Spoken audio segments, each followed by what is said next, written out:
Hey guys, I'm Cameron, and my boy Turtle told me to do a video so I could cover some Smite Esports for you guys. Seeing Turtle knows absolutely nothing to do with Smite Esports, and if you guys didn't know, Worlds just happened recently about 2 weeks ago, and we got crowned a new champion of Season 4, which was United, which brought the championship back to NA. So, as we can see right here on the screen, we're getting into a new Smite Pro League season for 2018. And we got some big orgs coming in. So far announced, we have Splyce and a lot of returning orgs, Spacestation being one of them, which is the team off to the left.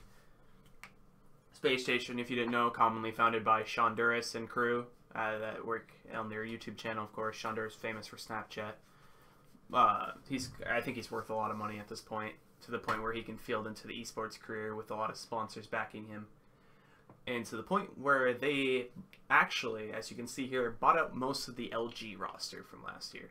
I don't know if LG's contracts were going away or what happened, but Barra, Jeff, Baskin, and Aquarius have moved over to Spacestation, with joining Baskin. No, well, Baskin did play with him, but Baskin, Jeff, Barra's old jungle, Andy, seeing Mask wanted to take off for a split this year.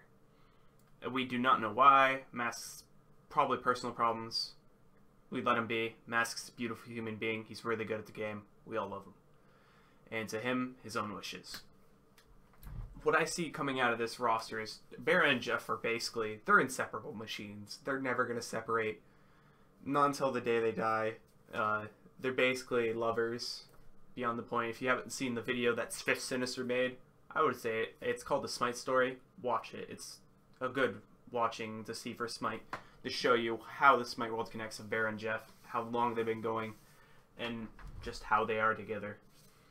And most of this roster, as I said, was from LG. LG, it was the most consistent team last year. I think through every split, they did not miss a LAN. I do not know I'm positive by that, but they are one of the most consistent teams due to them always just being a bunch of monsters, Barra having his carry pants on half the time, Jeff always supporting Barra. Baskin had a great transition from solo to mid last year, which surprised everyone. Not really. Baskin's just Baskin. He does what he wants. Andy, however, was on mid last season for Spacestation. This is going to be a transition from Andister back to what he used to be playing, which is jungle, which is how he won Season 1 Worlds with Jeff and Barra. And I'm thinking it's going to be a good comeback. Andister, so far, from what I'm seeing, is having a good time back in jungle in Season 5. Because we just had PTS launch, I think, about Thursday. I'm recording this on Sunday. So, Andister's been having good time with Barra and Jeff. Aquarius is one of the most least known before he joined LG. He was a solo laner for Noble at a time. And he used to be from a Challenger Cup team. And that Challenger Cup team won the Challenger Cup scene for that time. They were under Most Wanted. I do not have any notes up currently, really. So it's pure knowledge for me. But this team is consistent. They are going to go to Worlds again, most likely. I mean, it all depends on how everyone gets into the season this year. However, though, I think this is going to be one of the greatest teams you're going to see in a while. Best NA, possibly. Top 3 most. Not much to say because it's Barra, Jeff, and Baskin. They're the most consistent players in all of Smite history. Barra is like the most consistent NA hunter of all time. He's recently transitioned into a more aggressive playstyle, which is very nice, and I'm loving it. But basically, that's it for Spacestation. They're going to be a consistent roster. I believe in them. Like, I'm really hyped for it, honestly. I'm hyped for Andy back on the team. What we have here over on Splyce, though. Jesus fucking Lord Christ. This is the most aggressive Smite roster, hands down, no doubt, in the existence of Smite. For one, we've seen Cyclone prominently known in the solo lane, but he's transitioning back to Hunter, which he did a little bit for Season 3 when everything got fucked up with Envy. He transitioned back to solo later on that season. But he was a decent hunter, I think. But that was him getting used to the hunter role. I mean, he got a pentakill on Kali ADC, which we don't talk about because it's Cyclone Spin. He gets pentas for days. That's what he does in the Pro League. But him joined by his old Fat Chunks partner from back in Season 1, Aurora, who is, if you didn't know, this is mainly a League of Legends channel, I think, I'm guessing. That's what Turtle does and everything. So, Aurora is the brother of the Golden Guardians top laner, Lorlo, and they're both Jacksons. It's Maxwell and Samuel. Maxwell, of course, being Aurora, and he is fucking phenomenal at this game. He is one of the most aggressive supports in the world, and he does what he does great. Formed by his old teammate on Eager, the best, who was the I can't remember exactly what split MVP he was, but he was amazing. I was actually really upset when I heard he wasn't coming back into Smite. When he wasn't going into Smite after everyone from Eager left. I was upset that he didn't get on a team because he is actually one of my favorite players ever. He's just really good at what he does. He's stupid at what he does.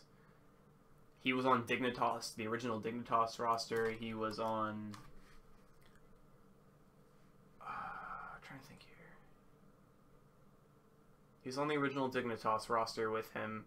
He left and went to a few Challenger Cup teams. Went to a Cognitive team, which was the crappier of the Cognitive teams with Meerkat, DJ, Kabam, and Aurora.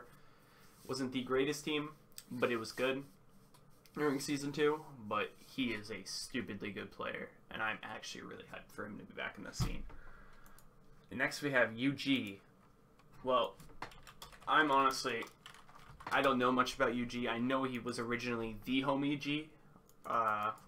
When he used to play. He used to be a really good competitive player. By that I mean ranked.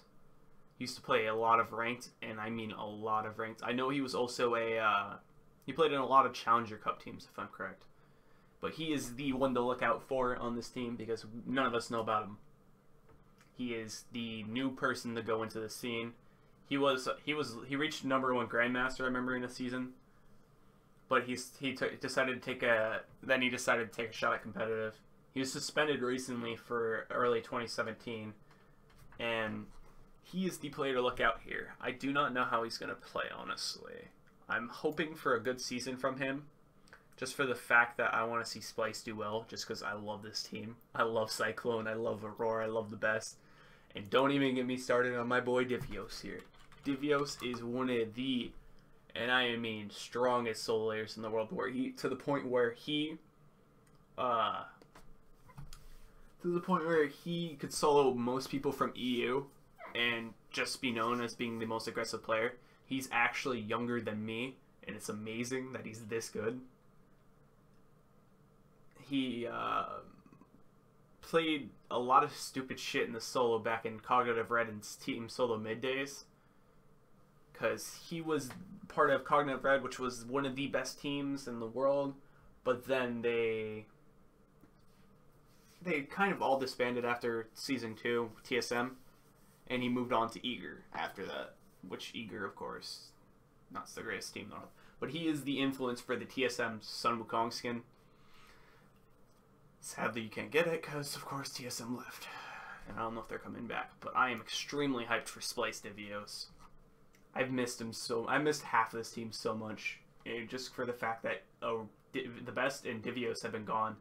I thought Cyclone Spin wasn't going to come out of Challenger Cup because he was on Allegiance, and when Aurora announced that he was leaving Trifecta, I was sad. But overall, I don't know how this team's going to do. I'm thinking possibly top 4 or 5. They may be on the bottom end of the stick because there's only 6 teams in the NASBL this year, but I'm thinking they may be on the bottom stick. It all depends on seeing the rosters. E United's most likely going to stay the same. Depends on how they transition if they're #1.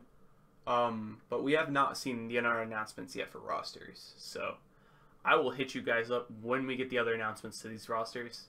Make sure to stay tuned. And, of course, subscribe. Adios.